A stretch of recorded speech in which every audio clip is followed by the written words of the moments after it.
বিসমিল্লাহির রহমানির রহিম। আসসালামু আলাইকুম এভরিওয়ান। আজকে আমি বেগুন দিয়ে খুবই সহজ এবং মজাদার একটি লোভনীয় রেসিপি শেয়ার করব। আশা করি এই রেসিপিটা আপনাদের পরিবারে ছোট থেকে বড় সবাই অনেক বেশি পছন্দ করবে। শুধু তাই নয়, এই রেসিপিটা আপনি যাকে একবার খাওয়াবেন সে কিন্তু আপনাকে আবার রিকোয়েস্ট করবে এই রেসিপি তৈরি করার জন্য। তো আশা করি আমার সহজ এই রেসিপি আপনাদের কাছে অনেক ভালো লাগবে। তো আর কথা না বাড়িয়ে চলে যাচ্ছি মূল রেসিপিতে। তবে মূল রেসিপি শুরু করার আগে সবাইকে অনুরোধ করব ভিডিওটিতে একটি লাইক দিয়ে কন্টিনিউ করার জন্য।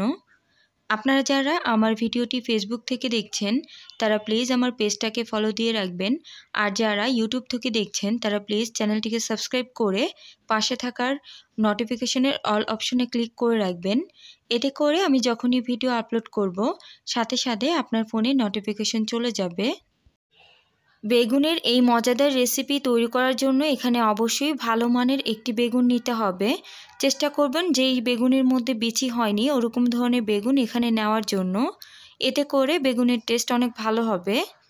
আমি এখানে একটা ভালো ধরনের বেগুন নিয়েছি, এরপরও কিন্তু বেগুনের মধ্যে একটু পোকা হয়েছিল, তো সেই অংশটা কেটে আমি বাদ দিয়ে এরপর বেগুনটাকে কেটে নিয়েছি। এরপর বেগুনটাকে খুব ভালোভাবে ধুয়ে পরিষ্কার করে নিয়েছি। এখন এর মধ্যে প্রথমেই দিয়ে দিচ্ছি স্বাদমতো লবণ, 1 টেবিল চামচ পরিমাণে হলুদের গুঁড়া, 1/2 টেবিল স্পুন পরিমাণে লাল মরিচের গুঁড়া, 1/2 টেবিল স্পুন পরিমাণে ভাজা জিরার গুঁড়া, 1/2 টেবিল স্পুন পরিমাণে ধনিয়া গুঁড়া, 1/2 টেবিল স্পুন পরিমাণে দিয়ে দিচ্ছি আদা এবং রসুন পেস্ট। এখানে হলুদের পরিমাণটা একটু বেশি ব্যবহার করবেন, এতে করে দেখতে এবং খেতে অনেক ভালো লাগবে।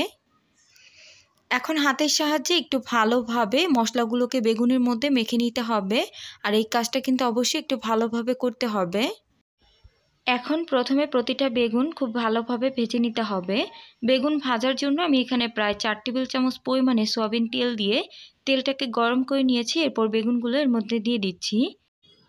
আপনারা যারা এই পর্যন্ত আমার ভিডিওটি দেখতে দেখতে চলে এসেছেন কিন্তু এখনও পর্যন্ত যারা লাইক করেনি তারা প্লিজ অবশ্যই একটি লাইক করে দিবেন, আর যারা লাইক করেছেন তাদেরকে অসংখ্য অসংখ্য ধন্যবাদ। বেগুনগুলো দেওয়ার পর একটি ঢাকনা দিয়ে ঢেকে দিয়েছি প্রায় 2 থেকে 3 মিনিটের মতো। এরপর ঢাকনা উঠিয়ে বেগুনগুলোকে উল্টিয়ে দিচ্ছি। বেগুনের অপর পাশটাকেও আমি সেমভাবে ভেজে নিব। এখন কিন্তু আমি আর ঢাকনা দিয়ে ঢেকে দিব না। তো এইভাবে ভাজার জন্য কিন্তু বেগুনের ভেতরটা অনেক বেশি সফট থাকবে আর উপরে হবে একটু ক্রিস্পি। একইভাবে বেগুনের দুই পাশটাই আমি ভেজে নিয়েছি। এখন বেগুনগুলোকে উঠিয়ে নিব।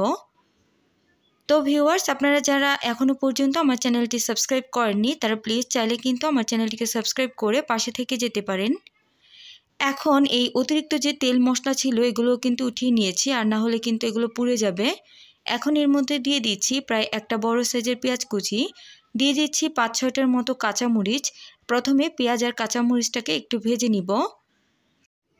ট্রাস্ট মি, আপনারা যদি বেগুনের এই রেসিপি কাউকে একবার তৈরি করে খাওয়ান সে কিন্তু আপনার কাছ থেকে রেসিপি জানতে চাইবে আর আপনার প্রশংসা করতে সে বাধ্য হবে।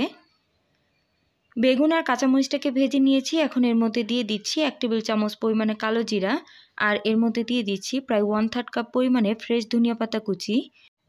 চেষ্টা করবেন এখানে ফ্রেশ দেশি ধনিয়া পাতাটা ব্যবহার করার জন্য, এতে করে কিন্তু অনেকটা ভালো লাগবে খেতে।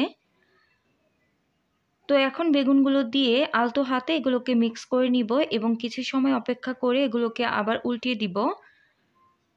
তো এখন এটাকে খুব ভালোভাবে একটু মিক্স করে হালকা একটু ভেজে নিলে তৈরি হয়ে যাবে কিন্তু এই মজাদার লোভনীয় রেসিপি। এভাবে কালো জিরা ধনিয়া পাতা সব কিছুর সংমিশ্রণে একবার হলেও বেগুন ভাজা তৈরি করবেন। আশা করি আপনারা কিন্তু এটা দ্বিতীয়বার তৈরি করতে বাধ্য হবেন। গরম ভাতে যদি এরকম বেগুন ভাজা থাকে তাহলে কিন্তু মাছ মাংসের আর কোনো প্রয়োজন হবে না। এই বেগুন ভাজা দিয়ে কিন্তু তৃপ্তি করে খেয়ে উঠতে পারবেন। তো আমার এই সহজ রেসিপি ভালো লাগলে চাইলে কিন্তু আমার চ্যানেল থেকে ঘুরে আসতে পারেন, আরও বিভিন্ন ধরনের রেসিপি দেওয়া আছে। তো সবাইকে অসংখ্য ধন্যবাদ জানিয়ে আজকে এই পর্যায়ে বিদায় নিচ্ছি। আল্লাহ হাফেজ। আসসালামু আলাইকুম।